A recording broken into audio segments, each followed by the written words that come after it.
આવું તો કંઈ ચાલે સાહેબ। ડભોઈ તાલુકાના થરવાસા ગામનું ડેપો વેલો અને જાડી જાખડા સામ્રાજ્ય।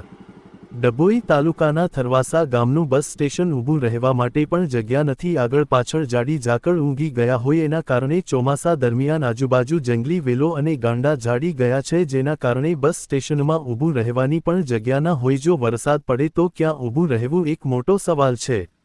હાલ ગુજરાતમાં ટેકનોલોજી દ્વારા ડેપો બનાવવામાં આવે છે, પણ અધિકારીઓની નિષ્કાળજીના કારણે મુસાફરોને હેરાન પરેશાન થવું પડે છે। વહેલી તકે ત્યાં સાફ સફાઈ થાય તેવી ગામજનોની માંગ ઉઠવા પામી છે।